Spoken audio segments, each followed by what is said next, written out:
lot of people, they look at that big helicopter and they don't understand what the abilities of that helicopter is. It's one of the most misunderstood and most underutilized assets in the U.S. Army.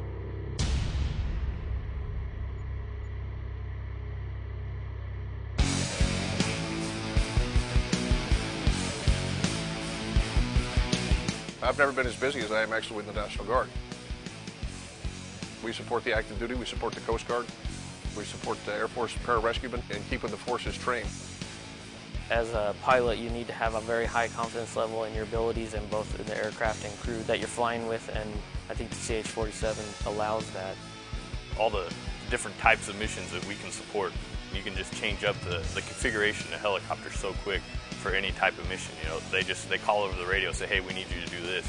You know, 5-10 minutes, you have the helicopter prepped and you're ready to go for whatever mission they might call upon. We can go from 30 combat-equipped troops, along with 3 crew members in the back during combat operations, to moving right into a rescue mission.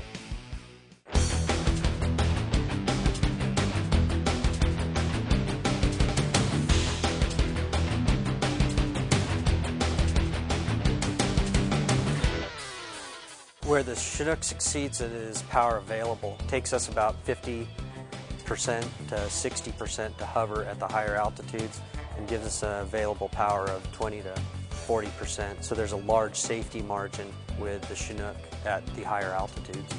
They know if they want to put 15 people on the mountain to search in one lift, that we can go do that. They know if we need to take people off quickly and safely, we can do that. We can move any supplies they may have. The mission is so variable that you can adapt to whatever the needs may be of the search personnel. The aircraft is so agile. Winds, normally for a tail-rotored helicopter, you got to get them placed off the nose in order for control and power situations, where the Chinook actually succeeds with some sort of a crosswind from the nose to the left side of the aircraft. It saves power that way for you. We hover up there and we just yank them off and take them back down to medical care.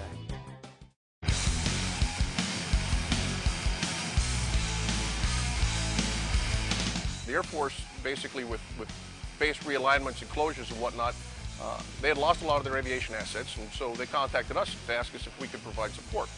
We've done things from hoist training with them, because they're the pararescue guys that we'll put on the mountains at times, as well as some amphibious operations where we drop their boats off in the water and they can conduct their training.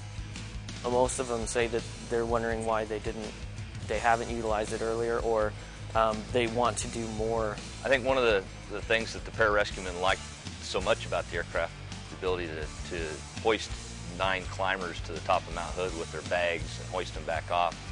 When we finished up the mission the first day, one of the pararescuemen over the intercom said, "You Army guys rock."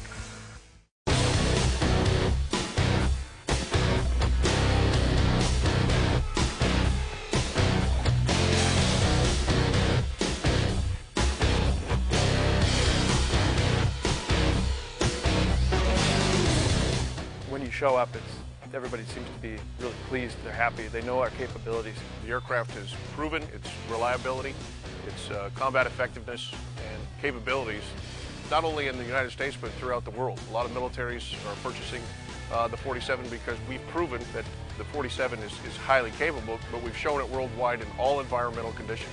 The men and women in uniform and out who work on these aircraft, who design these aircraft, are all consummate professionals. They do their jobs well, and as a result we have a highly capable aircraft and highly trained crews that are not only combat multipliers once again, but perform for the benefit of society.